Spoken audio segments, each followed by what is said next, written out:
ఓం శ్రీ మహాగణాధిపతయే నమః. శ్రీమాత్రే నమః. హాయ్ ఫ్రెండ్స్, ఈ వీడియోలో మనం శ్రావణ పూర్ణిమ యొక్క విశిష్టతని తెలుసుకుందాం. పూర్ణిమ రోజున శ్రవణ నక్షత్రం ఉన్నందున ఈ మాసాన్ని శ్రావణ మాసం అని అంటారు. శ్రావణ మాసంలో ఒక అపూర్వమైన దినం శ్రావణ పూర్ణిమ. శ్రావణ పూర్ణిమ రోజున 3 విశేషాలున్నాయి. ఒకటి రాఖీ పూర్ణిమ, రెండవది జంధ్యాల పూర్ణిమ, మూడవది హయగ్రీవ పూర్ణిమ.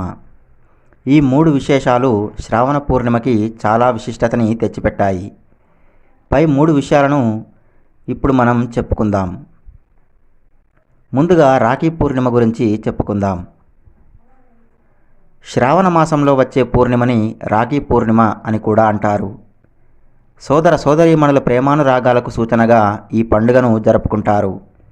సోదరీమణులు వారి సోదరులకు ఈ రోజున రక్షాబంధనం కడతారు. దీనికి సంబంధించినటువంటి కథని మనం ఇప్పుడు చెప్పుకుందాం. పూర్వం ఇంద్రుని అపచారం వల్ల, దూర్వాస మహర్షి శాపం వల్ల లక్ష్మీదేవి సముద్రంలో కలిసిపోయింది. అమృతం కోసమని దేవదానవులు పాలసముద్రంలో మందర పర్వతాన్ని కవ్వంగాను, వాసుకి అనే సర్పరాజుని తాడుగాను చేసుకొని పాలసముద్రాన్ని చిలికారు. అప్పుడు సముద్రంలో నుండి ఉచ్చైశ్రవం అనే పేరు గల గుర్రం, ఐరావతం అనే ఏనుగు, కామధేనువు అనే ఆవు, కోరికలను తీర్చేటువంటి కల్పవృక్షంతో పాటుగా అప్సరసలు పుట్టుకువచ్చారు. ఆ తర్వాత ఒక గుర్రంపై కూర్చుని కళ్ళెం పట్టుకుని ఒక పిల్లవాడు పుట్టాడు. అతని పేరు రేవంతుడు. ఆ తర్వాత లక్ష్మీదేవి పుట్టింది. శ్రీ మహావిష్ణువు లక్ష్మీదేవిని వివాహం చేసుకున్నాడు. కొంతకాలానికి రేవంతుడు తన సోదరి లక్ష్మీ దర్శనానికి వస్తున్నాడు. లక్ష్మీదేవి వైకుంఠంలో శ్రీహరి పాదాలు ఒత్తుతూ వస్తున్నటువంటి తన సోదరుడైన రేవంతుణ్ణి ప్రేమగా చూస్తూ ఉండిపోయింది. అప్పుడు విష్ణువు లక్ష్మీదేవిని లక్ష్మీ లక్ష్మీ లక్ష్మి అని 3 సార్లు పిలిచినా పలకకపోయేసరికి విష్ణువు ఆగ్రహంతో లక్ష్మీదేవితో, గుర్రంపై వస్తున్న నీ సోదరుణ్ణి చూసి నీ భర్త పిలుపుని వినలేదు కదా, అందుకని నువ్వు ఆడగుర్రం అయిపో అని శపించాడు. అప్పుడు రేవంతుడు భయంతో లక్ష్మీదేవి దగ్గరికి రాకుండానే తిరిగి వెళ్ళిపోయాడు. అప్పుడు లక్ష్మీదేవి చాలా బాధపడి విష్ణువుతో, నాదా, నా సోదరుడు రేవంతుడు వస్తున్నాడని చూస్తూ ఉండిపోయాను. ఈ చిన్న అపరాధానికే ఇంత కోపమా, ఇంతటి శాపమా? దీనికి ఏమైనా పరిష్కారం ఉందా అని అడిగింది. అప్పుడు విష్ణువు లక్ష్మీదేవితో, ప్రియా, ఈ శాపానికి ఒక కారణం ఉంది. నీకు సంతానం కలిగాక శాప విమోచనం అవుతుందని అన్నాడు. అప్పుడు లక్ష్మీదేవి భూమి మీద ఆడగుర్రంగా వచ్చింది. తర్వాత కొంతకాలానికి విష్ణువు మగగుర్రంలా వచ్చాడు. ఇలా ఆడా మగ గుర్రాలుగా ఉన్నటువంటి లక్ష్మీనారాయణులు ఇద్దరూ కూడా మన్మదార్తులయ్యారు. అనురాగం పరవళ్ళు తొక్కి గాఢంగా కలుసుకున్నారు. అప్పుడు వారిద్దరికీ ఒక సంతానం కలిగింది. ఆ సంతానం పేరు హయహయుడు. శ్రావణ పూర్ణిమ నాడు లక్ష్మీదేవికి సంతానం కలిగి శాప విముక్తి కలిగింది. ఇక నా సోదరుడు రేవంతుడు నన్ను చూడడానికి రాడు అని అనుకున్నది లక్ష్మి. అప్పుడు విష్ణువుతో, సోదరికి బంధం ఉండడానికి ఒక మంచి మార్గం చూపించండి అని లక్ష్మీదేవి విష్ణువుని అంది.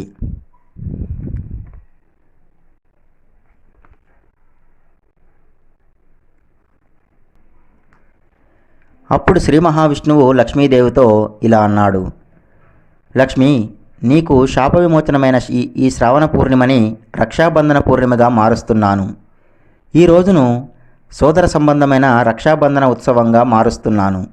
ఈ రోజున నువ్వు వెళ్ళి నీ సోదరుడు అయినటువంటి రేవంతుడికి రక్షాబంధనం కట్టు.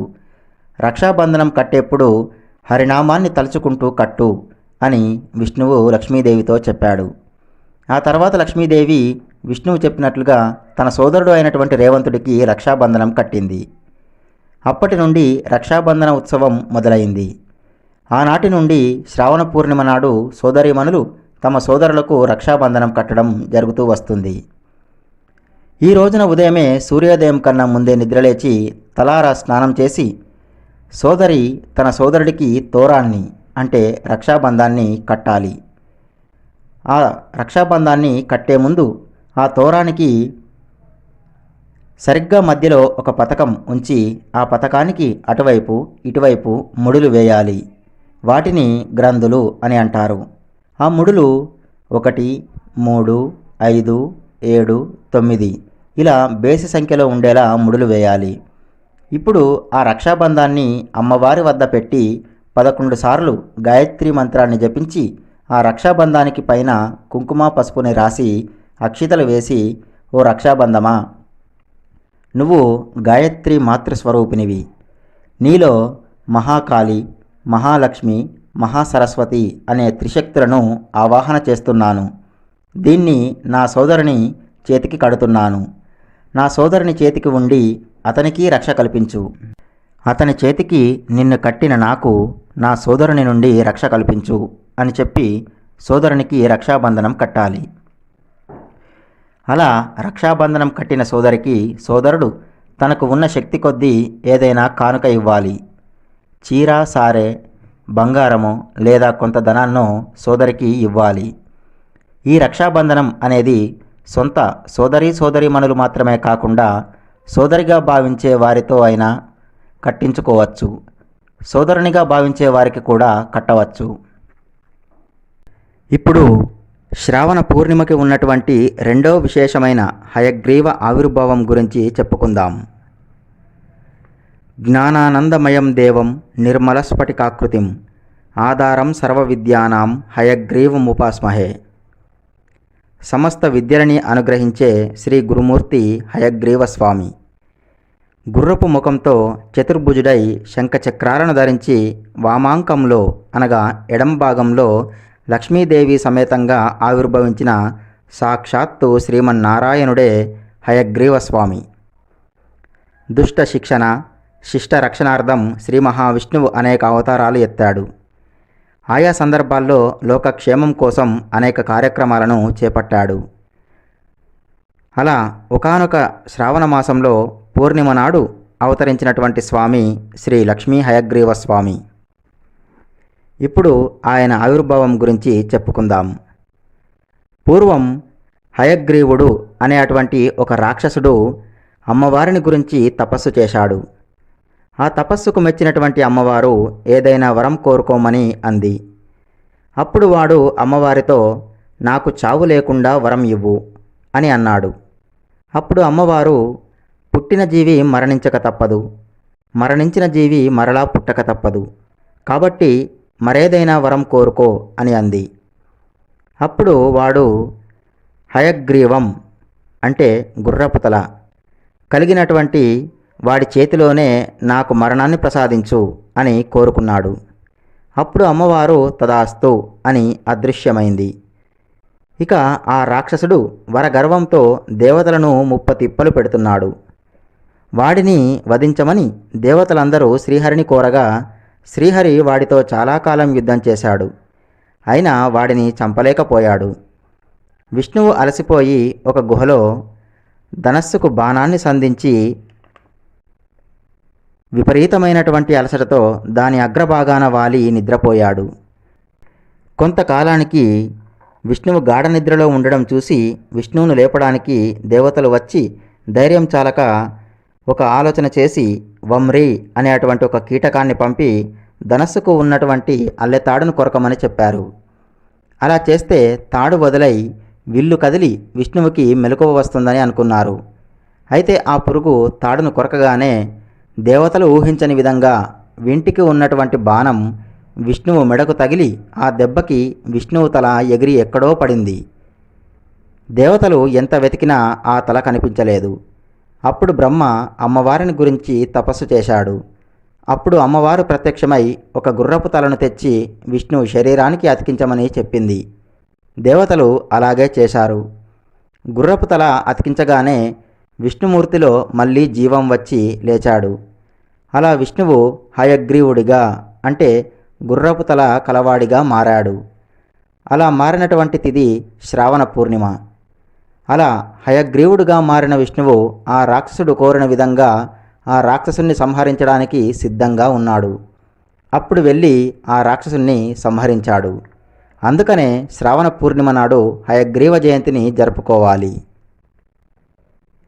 ఈ రోజున ఉదయాన్నే నిద్రలేచి తలస్నానం చేసి ఇంటిని శుభ్రపరచుకుని పూజా గదిలో లక్ష్మీ సమేత హయగ్రీవ స్వామి పటాన్ని పెట్టుకుని శంఖ పుష్పాలతో లేదా తెల్లని పుష్పాలతో పూజించాలి. హయగ్రీవుడు జ్ఞానానంద స్వరూపుడు. పిల్లలు హయగ్రీవుని పూజించడం వల్ల విద్యాభివృద్ధి కలుగుతుంది. హయగ్రీవ స్వామికి సంబంధించిన శ్లోకాలు, స్తోత్రాలు ఈ రోజున చదవాలి. ఇలా చేయడం వల్ల జ్ఞానం పెరుగుతుంది. పిల్లలు ఉత్తములుగా మారతారు. ఇప్పుడు మూడవ విశేషం అయినటువంటి జంధ్యాల పూర్ణిమ గురించి చెప్పుకుందాం. ఈ రోజున యజ్ఞోపవీతాన్ని మార్చుకోవాలి.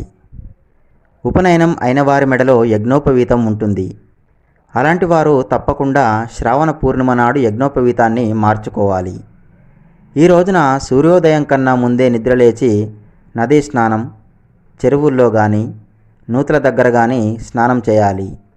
అలా కూడా కుదరని వాళ్ళు వారు స్నానానికి పెట్టుకున్నటువంటి నీళ్ళల్లో కాసిన్ని ఆవు పాలు కానీ, పెరుగు కానీ, చిటికెడు పసుపు కానీ వేసి ఆ నీటిని చేతితో కలుపుతూ గంగా గంగా గంగా అని 3 సార్లు పలకాలి. అలా చేసి ఆ నీటితో స్నానం చేస్తే సాక్షాత్తు గంగానదిలో స్నానం చేసిన ఫలితం వస్తుంది. స్నానం చేసిన తర్వాత నుదుటిన సింధూరం పెట్టుకోవాలి. కొత్త యజ్ఞోపవీతాన్ని తీసుకొని పాత యజ్ఞోపవీతాన్ని కాళ్ళకి తగలకుండా కింద నుండి తీసివేయాలి. కొత్త యజ్ఞోపవీతాన్ని తలపై నుండి ధరించాలి. అలా చేసేటప్పుడు గాయత్రి మంత్రాన్ని పఠించాలి. ఒకవేళ శ్రావణ పూర్ణిమ మంగళవారం లేదా శుక్రవారం కానీ వచ్చినట్లయితే నూతన యజ్ఞోపవీతాన్ని ధరించండి. కానీ పాత యజ్ఞోపవీతాన్ని మాత్రం ఆ 2 రోజుల్లో కాకుండా వాటి తర్వాత రోజుల్లో తీసివేయండి. ఈ రోజున అందరూ కూడా గాయత్రి మంత్రం జపం చేయాలి. ఉపనయనం అయిన వారు గాయత్రి మంత్రాన్ని పఠించాలి. ఉపనయనం కానివారు కానీ స్త్రీలు కానీ చేయడానికి గాయత్రి మంత్రం ఒక శ్లోక రూపంలో ఉంది. యో దేవస్సవితాస్మాకం దియో ధర్మాది గోచరాః ప్రేరయేత్తస్య యద్భర్గః తద్వరేణ్యముపాస్మహే. ఈ రోజున ఉపనయనం అయినవారు గాయత్రి మంత్రాన్ని, ఉపనయనం కానివారు పై శ్లోకాన్ని జపిస్తే యజ్ఞాలు, యాగాలు, దానములు చేసిన ఫలితం వస్తుంది. ఈరోజు ఒక్కసారి గాయత్రి మంత్రం జపిస్తే 1000 సార్లు జపించిన ఫలితం వస్తుంది. ఈరోజు అందరూ వేద పండితులకు దానాలు చేయాలి. అందరూ ఈ రోజున గాయత్రి మాతని భక్తితో పూజించాలి. శ్రావణ మాసం పూర్ణిమ నాడే గాయత్రి మాత భూలోక సంచారానికి వచ్చిన రోజు. ఈ రోజున అమ్మవారిని కుంకుమతో పూజించాలి. ఇదండి 3 విశేషాలు కలిగినటువంటి శ్రావణ పూర్ణిమ విశిష్టత. ఫ్రెండ్స్, ఈ శ్రావణ పూర్ణిమ రోజున సోదరీమణులు వారి సోదరులకి రక్షాబంధాన్ని కట్టండి. అలాగే సోదరులు వారి సోదరీమణికి వారి శక్తి కొద్దీ కట్నమో కానుకలో ఇవ్వండి. అలాగే ఈ రోజున లక్ష్మీ హయగ్రీవ స్వామిని పూజించండి. అలాగే యజ్ఞోపవీతం కలిగిన వారు పాత యజ్ఞోపవీతాన్ని తొలగించి నూతన యజ్ఞోపవీతాన్ని ధరించండి. ఈ వీడియో మీకు నచ్చినట్లయితే ఈ వీడియోని లైక్ చేయండి, కామెంట్ చేయండి, మీ మిత్రులకి బంధువులకి షేర్ చేయండి. అలాగే మా ఛానల్ని సబ్స్క్రైబ్ చేసుకుని పక్కనే ఉన్నటువంటి బెల్ సింబల్ని నొక్కి ఆల్ అనే ఆప్షన్ని ఎంచుకోండి. ఈ వీడియోని చూసినందుకు మీకు ధన్యవాదాలు.